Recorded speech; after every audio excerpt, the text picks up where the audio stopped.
digital footprint, how investigators traced Christopher Okello's searches.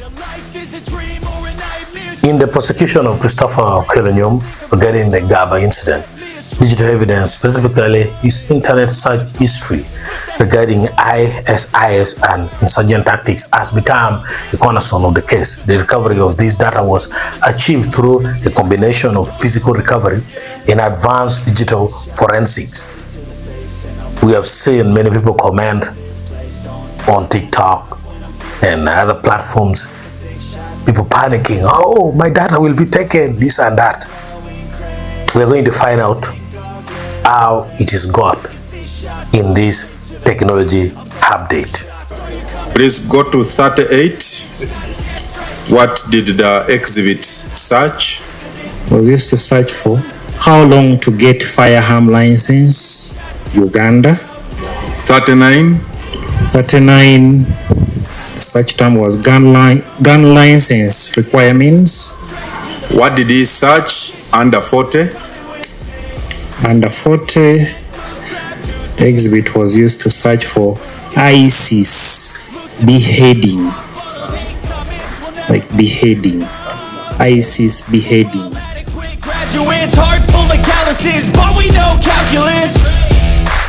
The first method that the government always uses is physical device recovery.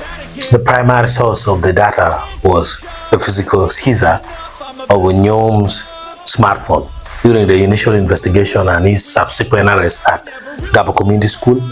Security agencies recovered a black smartphone and an MTN SIM card.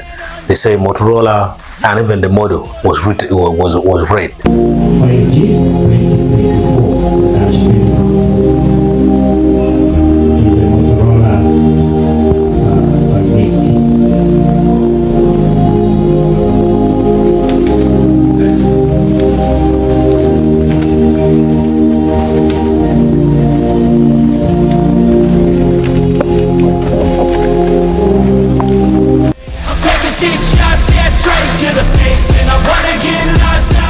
Forensic extraction. Once a device is physically held, investigators use forensic tools such as calibrate or MSAP to bypass screen locks.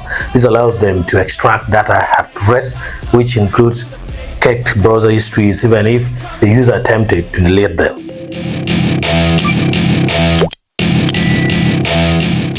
The second method is ISP and search engine logs.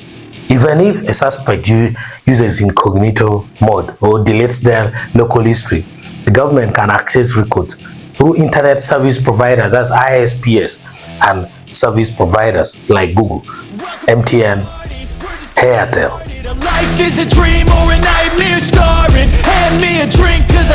Production orders under the Computer Misuse Act Amendment and RICA Ugandan authorities can serve a court order to ISPs to provide traffic data.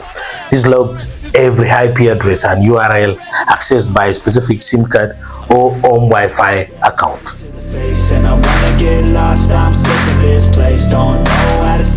Search queries for global platforms. Authorities can request specific user data if they can prove a threat to national security or the commission of a capital offense.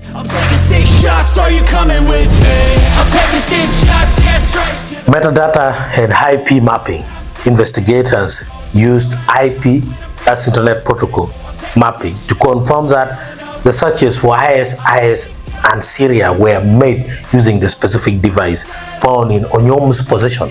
By matching the timestamps of the searches with the cell tower logs, which show where the phone was located at the exact moment, the state was able to place the phone and likely the suspect at the scene of the search.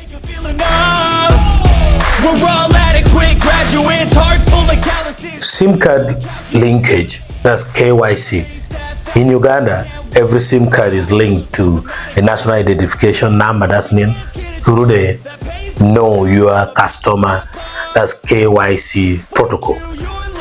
This allows detectives to verify the phone belonged to Onyum, link his mobile money transactions, showing financial patterns to his digital browsing habits. Something I can't undo.